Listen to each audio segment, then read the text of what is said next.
Welcome to exam आजकल। दोस्तों, पिछले 4 दिनों से हमारे चैनल पर कोई वीडियोस नहीं आ रही थी because of some personal work. तो इसी कारण हमने 24 सितंबर 2021 से 29 सितंबर 2021 तक हरियाणा के जितने भी मोस्ट इंपोर्टेंट करंट अफेयर्स बन सकते हैं, हम उन सब की एक कॉम्बो वीडियो लेकर आ रहे हैं। और ये वीडियो काफी लेंथी हो जाएगी, इसीलिए इस वीडियो की पीडीएफ वीडियो के डिस्क्रिप्शन बॉक्स से मिल जाएगी। दोस्तों, वैसे तो मैं अपनी वीडियो की पीडीएफ नहीं बनाता हूं, बट ये वीडियो काफी लेंथी हो जाएगी, इसी कारण मैं इस वीडियो की पीडीएफ प्रोवाइड कर रहा हूं। अगर आप पहली बार इस चैनल पर आए तो इस चैनल को सब्सक्राइब कर लीजिएगा। यदि आप इस चैनल की वीडियोस को रेगुलर देखते हैं तो आप वीडियो को लाइक, कमेंट और शेयर जरूर कीजिएगा। चलिए वीडियो को स्टार्ट करते हैं। वीडियो का पहला क्वेश्चन, हाल ही में किसे Haryana state environment assessment authority का चेयरमैन बनाया गया है? तो हाल ही में श्री समीर पाल सरो जी को Haryana state environment assessment authority का चेयरमैन बनाया गया है। तो ये देखिए वीडियो में जो आपको नजर आ रहे हैं, यही है श्री समीर पाल सरो। ये 2002 बैच के आईएएस अधिकारी हैं और 2 साल पहले ये आईएएस पद से रिटायर हो चुके थे और इन्हीं को ही Haryana state environment assessment authority का चेयरमैन बनाया गया है। इनसे पहले इस पद पर रिटायर्ड आईएएस अधिकारी श्री भारत भूषण जी थे। तो इस क्वेश्चन से इतनी जानकारी मिलती है। नेक्स्ट क्वेश्चन, हरियाणा कौशल विकास मिशन द्वारा 26 सितंबर 2016 को, तो ये देखिए इमेज में, यह है हरियाणा स्किल डेवलपमेंट मिशन यानी कि हरियाणा कौशल विकास मिशन। इसकी स्थापना मई 2015 में की गई। इसके प्रबंध अधिकारी नेहा छाबड़ा जी है। और हरियाणा स्किल डेवलपमेंट मिशन यानी कि हरियाणा कौशल विकास मिशन द्वारा फरीदाबाद के सेक्टर 12 में हरियाणा मेगा जॉब फेयर आयोजित किया गया। तो इस क्वेश्चन से इतनी जानकारी मिलती है। आई होप आपको ये वीडियो अच्छी लग रही होगी। अगर आपको वीडियो अच्छी लग रही है तो आप वीडियो को लाइक कीजिए और ज्यादा से ज्यादा इस वीडियो को शेयर कीजिए। अगर आप पहली बार हमारे चैनल एग्जाम आजकल पर आए हैं तो इस चैनल को सब्सक्राइब कर लीजिए और बेल आइकन प्रेस करना ना भूलें, ताकि हमारी आने वाली न्यू वीडियोज की अपडेट आपको मिलती रहे। नेक्स्ट क्वेश्चन, हाल ही में वर्ल्ड कार फ्री डे कब मनाया गया है? तो वर्ल्ड कार फ्री डे 22 सितंबर को मनाया गया है। तो इस क्वेश्चन का बी ऑप्शन सही हो जाएगा। अच्छा, वर्ल्ड कार फ्री डे, इसमें क्या होता है कि इस दिन लोग ट्रैवलिंग के दौरान अपनी कार का यूज न करके या तो पैदल या फिर साइकिल का यूज करते हैं। अच्छा, ये वर्ल्ड कार फ्री डे मनाते क्यों हैं? तो आप सबको बताना चाहूंगा कि वर्ल्ड कार फ्री डे पर्यावरण प्रदूषण को कम करने के लिए मनाया जाता है। पहले 1990 दशक में इसे आइसलैंड, यूके आदि देशों में ही मनाया जाता था। सन 2000 में कारबस्टर्स द्वारा वर्ल्ड कार फ्री डे शुरू किया गया, तभी से विश्व स्तर पर वर्ल्ड कार फ्री डे मनाया जाने लगा। तो इस क्वेश्चन से इतनी जानकारी मिलती है।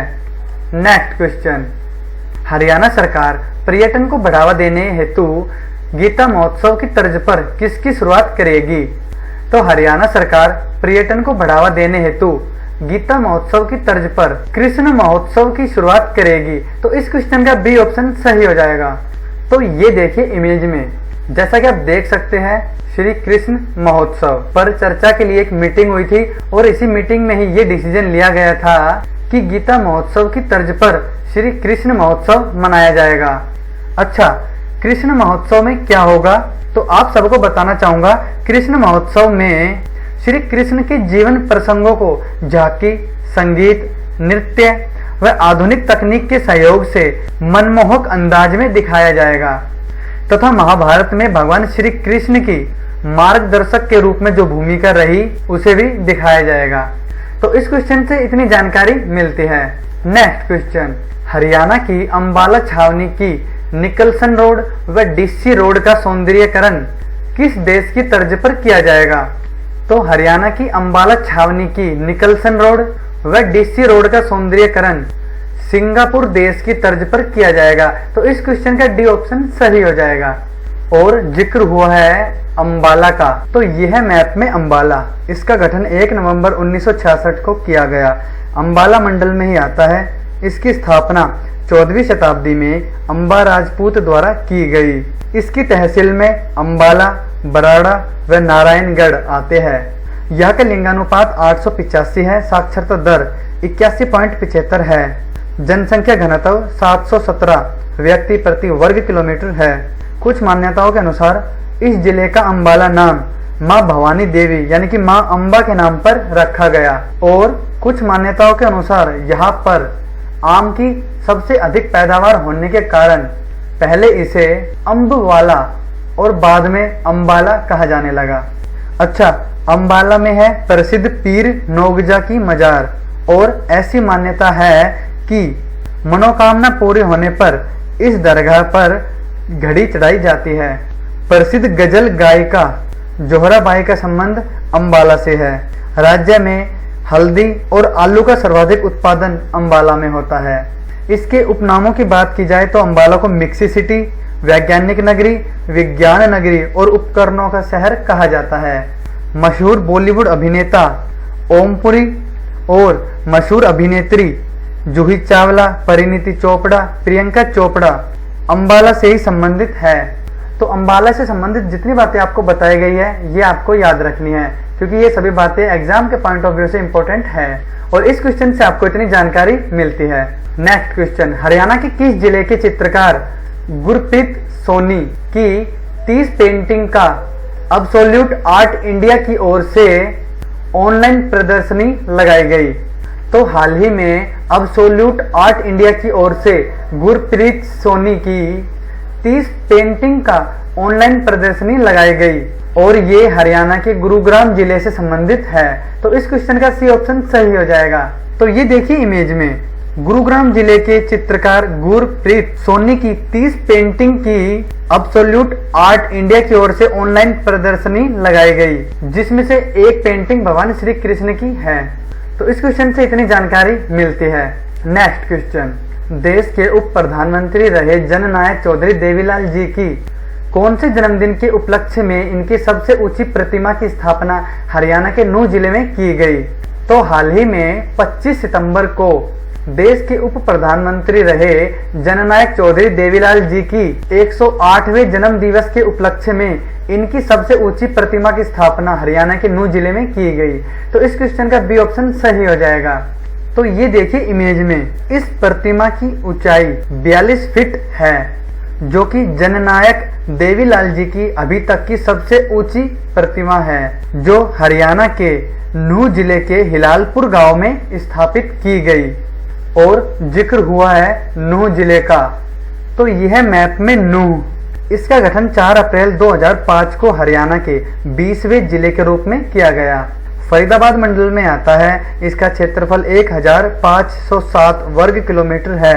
इसकी तहसील में फिरोजपुर, झिरका, पुन्हाना, नगीना, नूंह व तावड़ू आते हैं। यहाँ का जनसंख्या घनत्व 723 व्यक्ति प्रति वर्ग किलोमीटर है। लिंगानुपात 907 है। साक्षरता दर 54.08% है। इसके उपनामों की बात की जाए तो मेवात और सत्यमेवपुरम है। हरियाणा का एकमात्र ऐसा जिला नूंह है जिसका सर्वाधिक बार नाम बदला गया। कितनी बार? 3 बार। तो आप सबको बताना चाहूंगा कि 4 अप्रैल 2005 को चौटाला सरकार ने इस जिले का नाम गांधी जी के प्रिय नारे सत्यमेव जयते पर सत्यमेवपुरम रखा और इसके बाद 2 अक्टूबर 2005 में हुड्डा सरकार ने इसका नाम बदलकर मेवात रख दिया। फिर इसके बाद खट्टर सरकार ने इस जिले का नाम नूंह रख दिया। नूंह जिले का गठन फरीदाबाद व गुरुग्राम से अलग करके किया गया। राज्य का सर्वाधिक लिंगानुपात वाला जिला नूंह है। हरियाणा में सर्वाधिक नमक उत्पादन नूंह में होता है। भारत की पहली चल न्यायालय की स्थापना नूंह में की गई। नूंह जिले में है गांधी पार्क, झूलती मीनारे और हरियाणा का सर्वाधिक बीमारू जिला नूंह है। और हरियाणा का एकमात्र ऐसा जिला नूंह ही है जिसमें कोई भी रेल लाइन नहीं है। नूंह में है चूहीमल तालाब और छुईमुई का तालाब। हरियाणा की पीर फकीरों की धरती नूंह को कहा गया है। नूंह में है शेख मूसा की मजार। इसका निर्माण अकबर ने करवाया था। शेख मूसा हजरत निजामुद्दीन औलिया के गुरु थे। अच्छा, नूह में है कोटला की पहाड़ी, इंदौरी का किला, उजीना झील और चंदेली झील नूह में ही है। तो नूह जिले से संबंधित जितनी बातें आपको बताई गई है वो सभी आपको याद रखनी है, क्योंकि सभी बताई गई बातें एग्जाम के पॉइंट ऑफ व्यू से इंपॉर्टेंट है। तो इस क्वेश्चन से इतनी जानकारी मिलती है। नेक्स्ट क्वेश्चन, रोहतक जिले के पीजीआई के फार्माकोलॉजी विभाग के एडीआर निगरानी केंद्र को देश के टॉप 10 में कौन सा स्थान प्राप्त हुआ है? तो रोहतक जिले के पीजीआई के फार्माकोलॉजी विभाग के एडीआर निगरानी केंद्र को देश के टॉप 10 में 5वां स्थान प्राप्त हुआ है। तो इस क्वेश्चन का सी ऑप्शन सही हो जाएगा। आप सबको बताना चाहूंगा कि देश में कुल 350 निगरानी केंद्र हैं और 17 सितंबर से 23 सितंबर तक फार्माको विजिलेंस सप्ताह मनाया गया, जिसमें रोहतक जिले के पीजीआई के फार्माकोलॉजी विभाग के एडीआर निगरानी केंद्र को टॉप 10 निगरानी केंद्रों में से 5वां स्थान प्राप्त हुआ है। तो ये देखिए इमेज में, यही है हरियाणा के रोहतक जिले के पीजीआई और इसी के फार्माकोलॉजी विभाग के एडीआर निगरानी केंद्र को देश के टॉप 10 निगरानी केंद्रों में से 5वां स्थान प्राप्त हुआ है। और पीजीआई रोहतक की स्थापना 1960 में की गई थी। तो इस क्वेश्चन से इतनी जानकारी मिलती है। नेक्स्ट क्वेश्चन, हाल ही में दुनिया के टॉप 20 प्रदूषित शहरों में हरियाणा के किस जिले को शामिल किया गया है? तो हाल ही में दुनिया के टॉप 20 प्रदूषित शहरों में हरियाणा के जींद जिले को शामिल किया गया है। तो इस क्वेश्चन का सी ऑप्शन सही हो जाएगा। तो आप सबको बताना चाहूंगा कि जींद जिला वैसे तो औद्योगिक रूप से पिछड़ा हुआ है, बट यह प्रदूषण का कारण शहर के आसपास बनी टायर जलाने वाली फैक्ट्रियां और बैटरी के लेड की फैक्ट्रियां है। साथ ही बताना चाहूंगा कि स्विस संगठन IQ एयर द्वारा तैयार की गई वर्ल्ड एयर क्वालिटी रिपोर्ट 2020 में प्रदूषण के मामले में जींद जिला 13वें स्थान पर रहा था और जिक्र हुआ है जींद जिले का। तो यह मैप में जींद, इसका गठन 1 नवंबर 1966 को किया गया, हिसार मंडल में आता है। इसका क्षेत्रफल 2702 वर्ग किलोमीटर है। इसकी तहसील में जींद, सफीदो, नरवाना व जुलाना आते हैं। यहाँ का जनसंख्या घनत्व 494 व्यक्ति प्रति वर्ग किलोमीटर है। लिंगानुपात 871 है। साक्षरता दर 71.44% है। जींद को पहले जयंती देवी नगर कहा जाता था। इसके उपनामों की बात की जाए तो जींद को जयंती देवी नगर, हरियाणा का हृदय, हार्ट ऑफ हरियाणा इत्यादि नामों से जाना जाता है। हरियाणा की सबसे प्राचीन रियासत जींद है और इसके संस्थापक राजा गजपत सिंह है। अच्छा, जींद में है भूतों का मंदिर, जिसे राजा रघुवीर सिंह द्वारा बनवाया गया। जींद में है राजा गजपत सिंह का किला। हरियाणा में सर्वाधिक भैंसें जींद जिले में पाई जाती है और मुर्रा नस्ल की सर्वाधिक भैंसें भी हरियाणा के जींद जिले में ही पाई जाती है। अच्छा, हरियाणा में पशुओं का चारा प्लांट जींद में स्थित है। हरियाणा में कृषि ट्रेनिंग संस्थान जींद में है। जींद में है टिला किरसोली और हरियाणा में पक्की सड़कों का सबसे कम घनत्व जींद में है। और हरियाणा में सबसे अधिक पक्की सड़कों का घनत्व कहाँ पर है? तो वह अम्बाला जिला होगा। अच्छा, जींद में है बीरबारा वन्य जीव अभ्यारण्य और हरियाणा राज्य का प्रथम जिला जिसने राज्यसभा रिकॉर्ड को ऑनलाइन किया वो जींद ही है। जींद में है पर्यटक स्थल बुलबुल और पर्यटक स्थल हरियल और हरियाणा का सबसे कम झाड़ियों वाला जिला जींद ही है। तो जींद जिले से संबंधित जितनी बातें आपको बताई गई है ये सभी बातें एग्जाम के पॉइंट ऑफ व्यू से इंपॉर्टेंट है। तो इस क्वेश्चन से इतनी जानकारी मिलती है। नेक्स्ट क्वेश्चन, हरियाणा में टाटा स्टील कितने करोड़ रुपए की लागत से मैन्युफैक्चरिंग प्लांट स्थापित करने जा रही है? तो टाटा स्टील हरियाणा में 4500 करोड़ रुपए की लागत से मैन्युफैक्चरिंग प्लांट स्थापित करने जा रही है। तो इस क्वेश्चन का डी ऑप्शन सही हो जाएगा और जिक्र हुआ है टाटा स्टील का।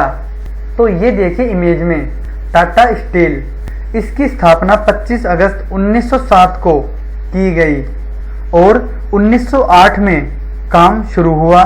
तथा 16 फरवरी 1912 से टाटा स्टील कंपनी में प्रोडक्शन की शुरुआत की गई और अब टाटा स्टील 4500 करोड़ रुपए की लागत से हरियाणा में स्टील मैन्युफैक्चरिंग प्लांट स्थापित करने जा रही है।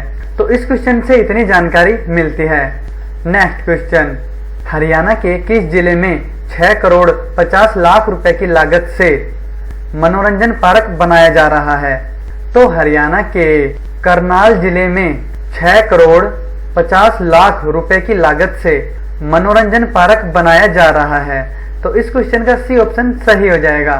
और आप सबको बताना चाहूंगा कि करनाल में यह मनोरंजन पार्क काछवा पुल से कैथल रोड पुल के बीच, JNL कनाल व बाखड़ा कनाल के बीच इस मनोरंजन पार्क का निर्माण कार्य चल रहा है और यह पार्क जल्द ही बनकर तैयार हो जाएगा। तो इस क्वेश्चन से इतनी जानकारी मिलती है। नेक्स्ट क्वेश्चन, हाल ही में किस पार्टी ने अपने नए झंडे का अनावरण किया है? तो हाल ही में हरियाणा महिला कांग्रेस पार्टी ने अपने नए झंडे का अनावरण किया है। तो ये देखिए इमेज में, हरियाणा महिला कांग्रेस पार्टी ने अपने नए झंडे का अनावरण किया है। अच्छा, पुराने और नए झंडे में क्या फर्क है? तो आप सबको बताना चाहूंगा कि हरियाणा महिला कांग्रेस पार्टी ने अपने नए झंडे में चुनाव चिन्ह के बीच ये हरियाणा महिला कांग्रेस पार्टी का लोगो ऐड किया है, जो कि पुराने झंडे में नहीं था। तो इस क्वेश्चन से इतनी जानकारी मिलती है। नेक्स्ट क्वेश्चन, हरियाणा विधानसभा को पेपरलेस करने में कितने रुपए की लागत आएगी? तो हरियाणा विधानसभा को पेपरलेस किया जाएगा, जिसमें 20 करोड़ रुपए की लागत आएगी। तो इस क्वेश्चन का बी ऑप्शन सही हो जाएगा।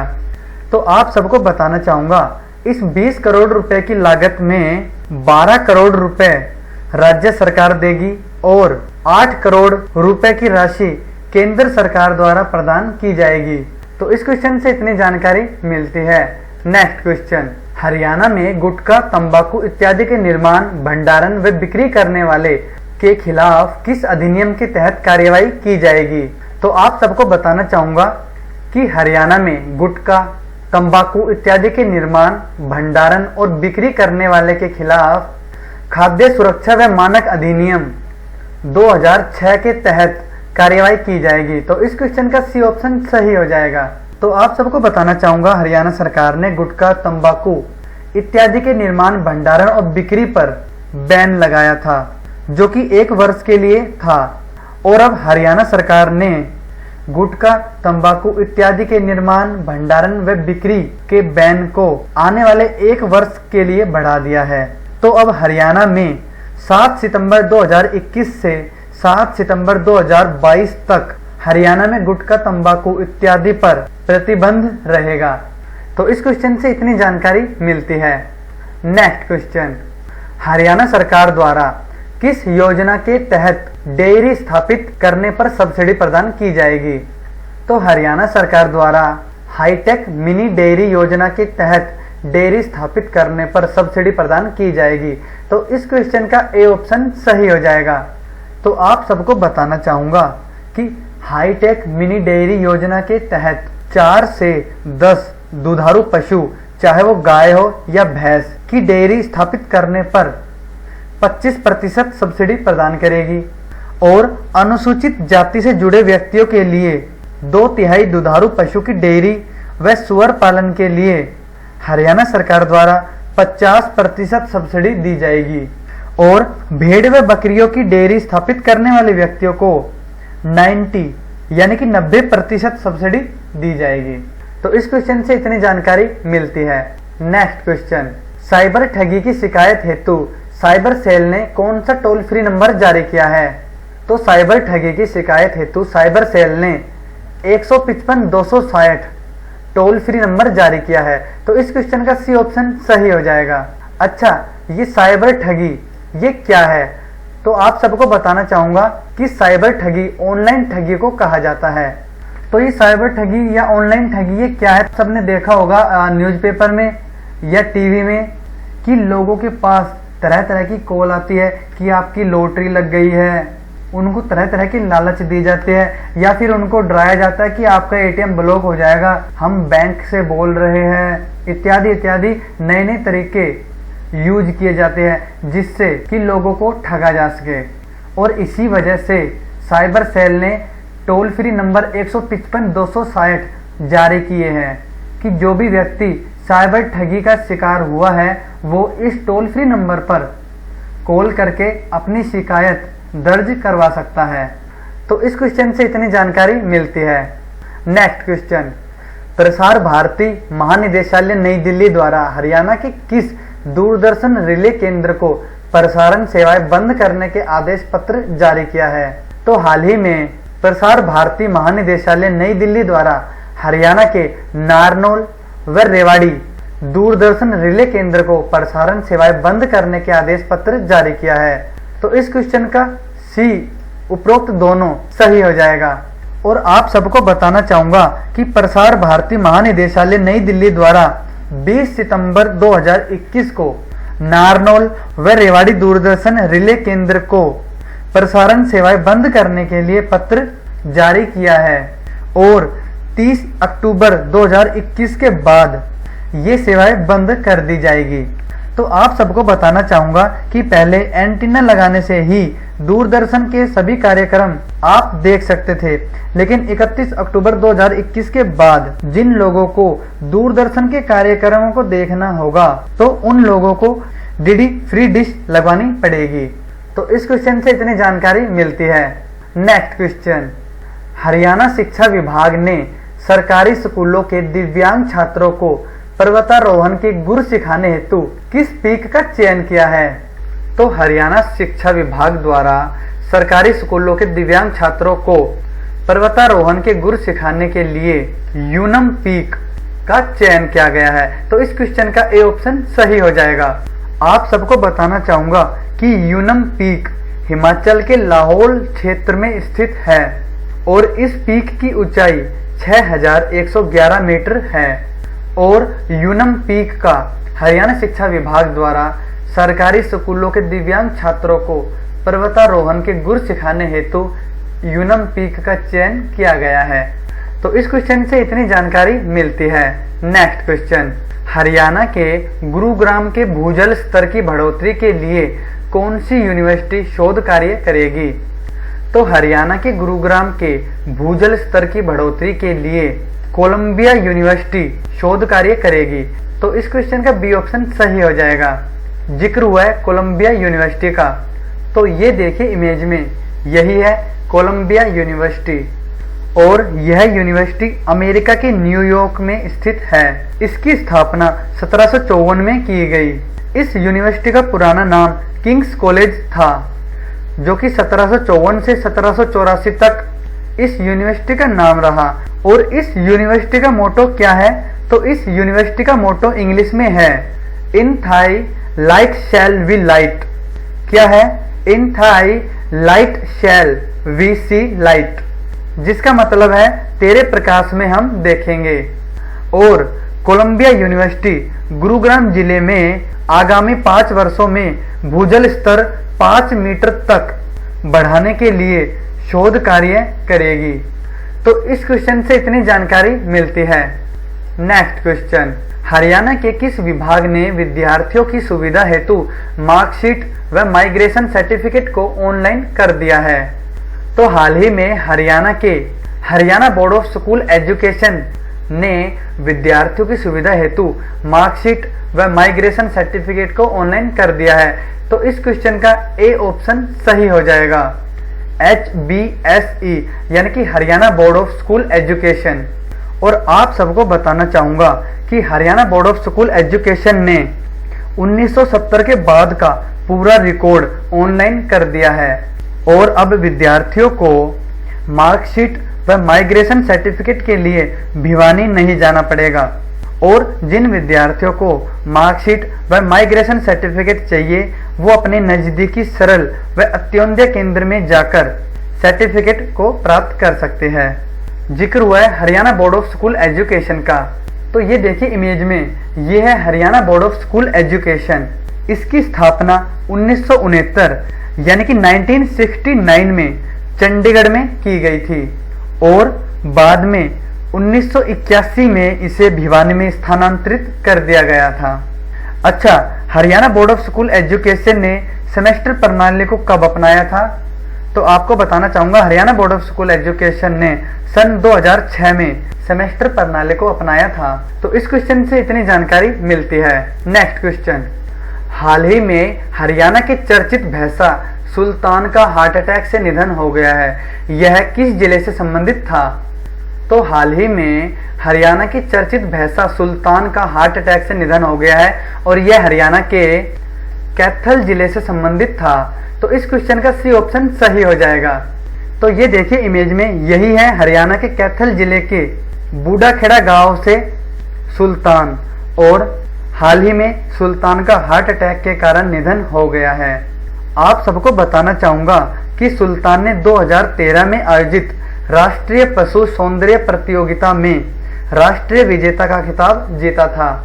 और साथ ही आप सबको बताना चाहूंगा कि राजस्थान के पुष्कर मेले में सुल्तान की कीमत 21 करोड़ रुपए लगाई गई थी, लेकिन सुल्तान के मालिक नरेश बेनीवाल ने सुल्तान को बेचने से मना कर दिया था।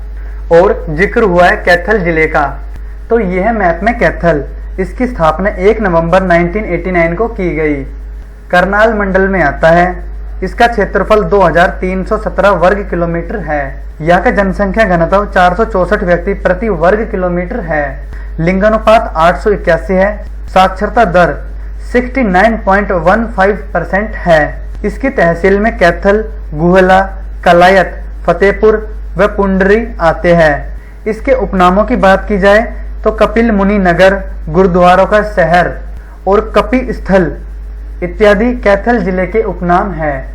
पुराणों के अनुसार कैथल की स्थापना युधिष्ठिर ने की थी, जो कि 5 पांडव भाइयों में सबसे बड़े थे। भगवान हनुमान जी का जन्मस्थल कैथल है। कैथल का प्राचीन नाम कपिल स्थल था। हरियाणा के गठन के समय कैथल करनाल जिले की एक तहसील थी। अच्छा, कैथल को लवकुश नगरी कहते हैं। कैथल में है विदक्यार झील, अंजनी का टीला और प्रमुख पर्यटक स्थल कोयल कैथल में है। कैथल में है शेख तैयब का गुंबद। हरियाणा का पहला संस्कृत विश्वविद्यालय यानी कि महर्षि वाल्मीकि संस्कृत विश्वविद्यालय कैथल के मुंदड़ी में खोला गया। दिल्ली की पहली महिला शासिका रजिया सुल्तान कैथल की थी, जो कि इल्तुतमिश की पुत्री थी। और रजिया सुल्तान की हत्या कैथल में 1240 ईस्वी में की गई।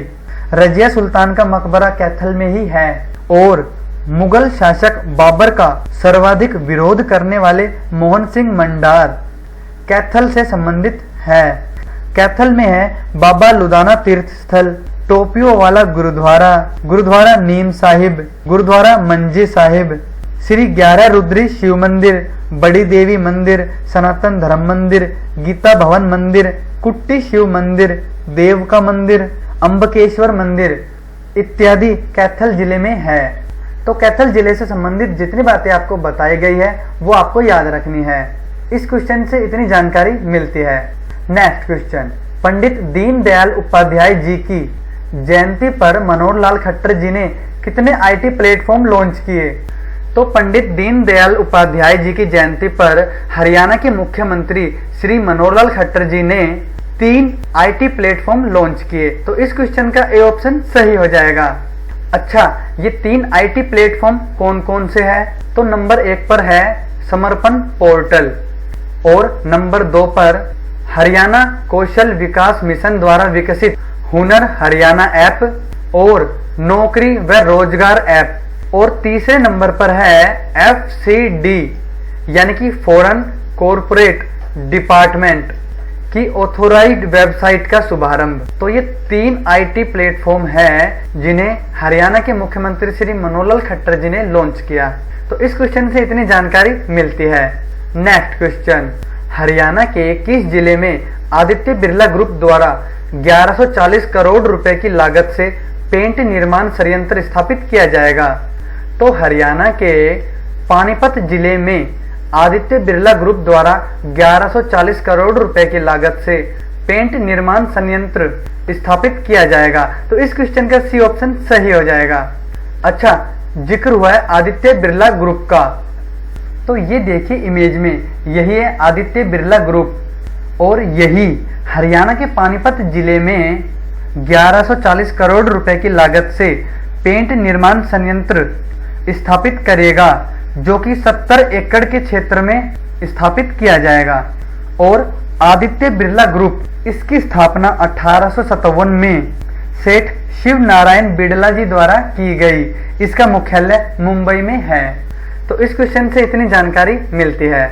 नेक्स्ट क्वेश्चन, हरियाणा के किस जिले में शिरडी की तर्ज पर श्री साई मंदिर बनाया गया है?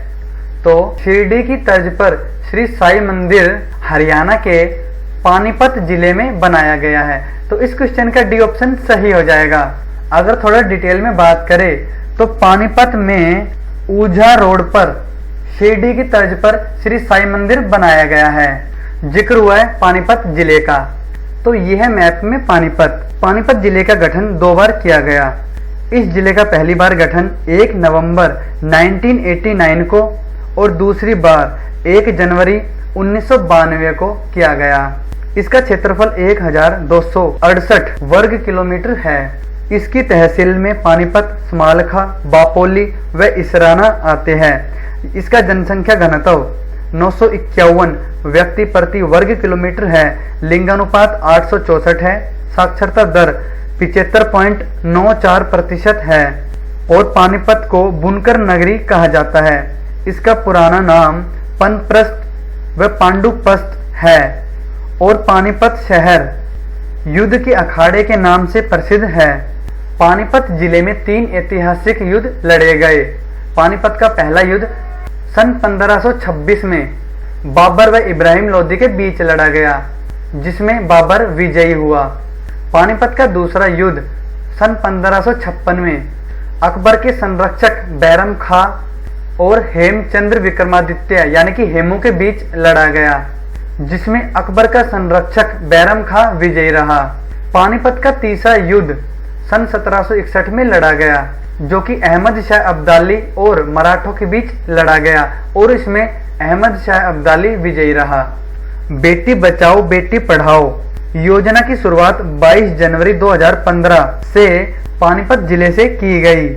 हरियाणा में ऊनी उद्योग का प्रमुख शहर पानीपत है। प्रसिद्ध उर्दू शायर अल्ताफ हुसैन हाली का जन्म पानीपत में हुआ। हाली पुस्तकालय पानीपत में है। काबुली मस्जिद पानीपत में है। इब्राहिम लोदी का मकबरा पानीपत में है। अच्छा, महाभारत कालीन यक्ष युधिष्ठिर संवाद से संबंधित क्षेत्र सिंह पाथरी पानीपत में है। तो पानीपत जिले से संबंधित जितनी बातें आपको बताई गई है, ये सभी बातें आपको याद रखनी है, क्योंकि ये सभी बताई गई बातें एग्जाम के पॉइंट ऑफ व्यू से इंपॉर्टेंट है। तो इस क्वेश्चन से इतनी जानकारी मिलती है। नेक्स्ट क्वेश्चन, हरियाणा के किस जिले के रहने वाले जवान गुरजेंट सिंह असम में शहीद हुए हैं? तो हाल ही में हरियाणा के जवान गुरजेंट सिंह असम में शहीद हो गए और ये हरियाणा के कुरुक्षेत्र जिले से संबंधित है। तो इस क्वेश्चन का बी ऑप्शन सही हो जाएगा। ये जो आपको इमेज में नजर आ रहे हैं, यही थे हरियाणा के कुरुक्षेत्र जिले के शाहाबाद के जवान गुरजेंट सिंह। गुरजेंट सिंह सेना गाड़ी में जेसीबी के साथ अपने गंतव्य की ओर जा रहे थे और इसी दौरान इनकी गाड़ी खाई में जा गिरी, जिसमें गुरजेंट सिंह शहीद हो गए। नेक्स्ट क्वेश्चन, सरस्वती धरोहर विकास बोर्ड द्वारा कितने गांवों में सरस्वती सरोवर का निर्माण किया जाएगा? तो सरस्वती धरोहर विकास बोर्ड द्वारा 4 गांवों में सरस्वती सरोवर का निर्माण किया जाएगा। तो इस क्वेश्चन का बी ऑप्शन सही हो जाएगा। अच्छा, ये 4 गांव कौन कौन से हैं? तो ये 4 गांव है महुआ खेड़ी, संघोर, मुकुरपुर और बिहोली। और इन्हीं 4 गांवों में सरस्वती धरोहर विकास बोर्ड द्वारा सरस्वती सरोवर का निर्माण किया जाएगा। तो इस क्वेश्चन से इतनी जानकारी मिलती है। नेक्स्ट क्वेश्चन, कुरुक्षेत्र के शाहाबाद की किस महिला खिलाड़ी का चयन भारतीय महिला सीनियर हॉकी कैंप में हुआ है? तो कुरुक्षेत्र के शाहाबाद की महिला खिलाड़ी गगनदीप कौर का चयन भारतीय महिला सीनियर हॉकी कैंप में हुआ है। तो इस क्वेश्चन का ए ऑप्शन सही हो जाएगा। और आप सबको बताना चाहूंगा कि इससे पहले भी कुरुक्षेत्र के शाहबाद की मनप्रीत कौर का चयन भारतीय महिला सीनियर हॉकी कैंप में हुआ था। तो इस क्वेश्चन से इतनी जानकारी मिलती है। नेक्स्ट क्वेश्चन, हरियाणा राज्य जैव विविधता बोर्ड द्वारा किस जिले के सभी पेड़ पौधों व जीव जंतुओं का डॉक्यूमेंटेशन किया जाएगा? तो हरियाणा राज्य जैव विविधता बोर्ड द्वारा हरियाणा के महेंद्रगढ़ जिले के सभी पेड़ पौधों व जीव जंतुओं का डॉक्यूमेंटेशन किया जाएगा। तो इस क्वेश्चन का ए ऑप्शन सही हो जाएगा। अच्छा, ये डॉक्यूमेंटेशन करने से क्या होगा? तो आप सबको बताना चाहूंगा कि एक बार सभी पेड़ पौधों व जीव जंतुओं की सूचना एकत्रित होने पर जो भी पेड़ पौधे व जीव जंतु लुप्त होने के कगार पर होंगे उनको दोबारा से बहाल करने की कोशिश की जाएगी। और जिक्र हुआ है हरियाणा राज्य जैव विविधता बोर्ड का।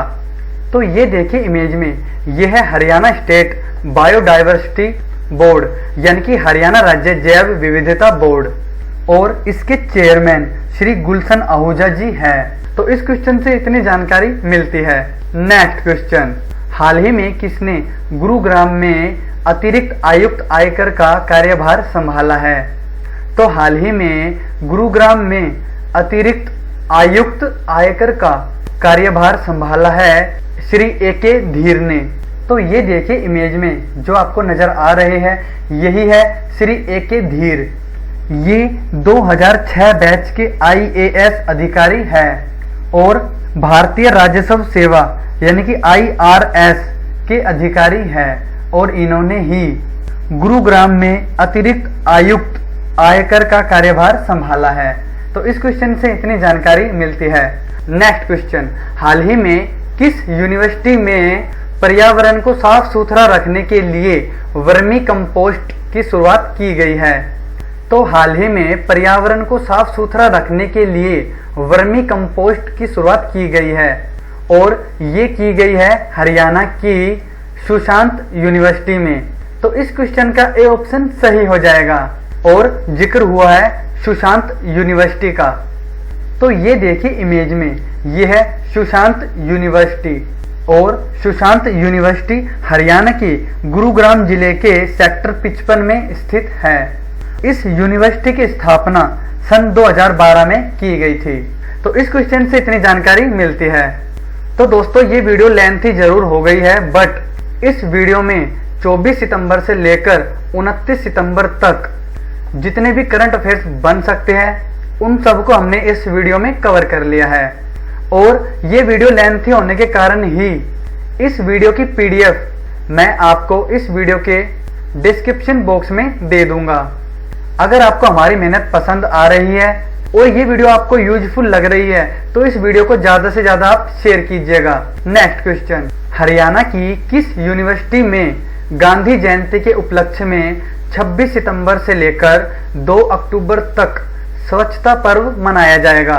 तो गांधी जयंती के उपलक्ष्य में 26 सितंबर से लेकर 2 अक्टूबर तक स्वच्छता पर्व मनाया जाएगा, और ये मनाया जाएगा हरियाणा की MDU यानी कि महर्षि दयानंद यूनिवर्सिटी में। तो इस क्वेश्चन का सी ऑप्शन सही हो जाएगा। जिक्र हुआ है महर्षि दयानंद यूनिवर्सिटी का। तो ये देखिए इमेज में, यही है महर्षि दयानंद यूनिवर्सिटी, और ये हरियाणा के रोहतक जिले में स्थित है। इसकी स्थापना 1976 में की गई। इसके चांसलर हरियाणा के राज्यपाल श्री बंडारू दत्तात्रेय जी है। इस यूनिवर्सिटी के vice chancellor professor Rajbir Singh Lohan ji हैं। अच्छा, इस यूनिवर्सिटी का मोटो संस्कृत में है विद्या विंदते अमृतम। क्या है? विद्या विंदते अमृतम। तो इस क्वेश्चन से इतनी जानकारी मिलती है। नेक्स्ट क्वेश्चन, हरियाणा में मारुति उद्योग के लिए सोनीपत के खरखोदा में कितने एकड़ भूमि अलॉट की जाएगी? तो हरियाणा में मारुति उद्योग के लिए सोनीपत के खरखोदा में 800 एकड़ भूमि अलॉट की जाएगी। तो आप सबको बताना चाहूंगा कि मारुति उद्योग हरियाणा के सोनीपत जिले के खरखोदा में अपना संयंत्र स्थापित करेगी, जो कि 800 एकड़ क्षेत्र में स्थापित किया जाएगा। और मारुति उद्योग की स्थापना हरियाणा के गुरुग्राम में सन 1982 में की गई थी। तो इस क्वेश्चन से इतनी जानकारी मिलती है। अच्छा, तो पिछली वीडियो में आपसे पूछा गया था कि हरियाणा में शहीदी दिवस किस दिन मनाया गया। तो हरियाणा में शहीदी दिवस 23 सितंबर को मनाया गया। तो इस क्वेश्चन का बी ऑप्शन सही हो जाएगा। साथ ही मैं आप सबसे भी कहना चाहूंगा, अगर आपको किसी क्वेश्चन का आंसर पता हो तो वीडियो के कमेंट बॉक्स में आप हमें विद डिटेल सेंड किया करें। साथ ही आपको हमारी ये वीडियो अच्छी लगी, यूजफुल लगी, तो आप इस वीडियो को ज्यादा से ज्यादा शेयर कीजिएगा। और आज की वीडियो में आप सबके लिए क्वेश्चन है कि हरियाणा सरकार ने डॉक्टर भीमराव अंबेडकर आवास योजना के तहत मिलने वाली राशि को 50,000 रुपए से बढ़ाकर कितना कर दिया है। और आपके सामने 4 ऑप्शन दिए गए हैं। आपके अकॉर्डिंग इस क्वेश्चन का जो भी आंसर हो वो आप हमें इस वीडियो के कमेंट बॉक्स में विद डिटेल सेंड कीजिएगा। साथ ही इस वीडियो से रिलेटेड कोई पर्सनल एडवाइस आप हमसे शेयर करना चाहते हैं तो आप हमें फेसबुक पर सर्च कीजिए एग्जाम आजकल और आप हमसे कनेक्ट हो सकते हैं। तो आज की वीडियो में बस इतना ही। एग्जाम आजकल आप सबसे इस यकीन और वादे के साथ विदा लेने जा रहा है कि आपसे फिर मुलाकात होगी एक नई वीडियो में नई जानकारियों के साथ। तब तक हंसते हंसाते रहे, वीडियो को हर जगह फैलाते रहे। तो मिलते हैं आपसे एक नई वीडियो में और नई जानकारियों के साथ। तब तक धन्यवाद। जय हिंद, जय Bharat, and we will meet in next video. Thank you for watching this video.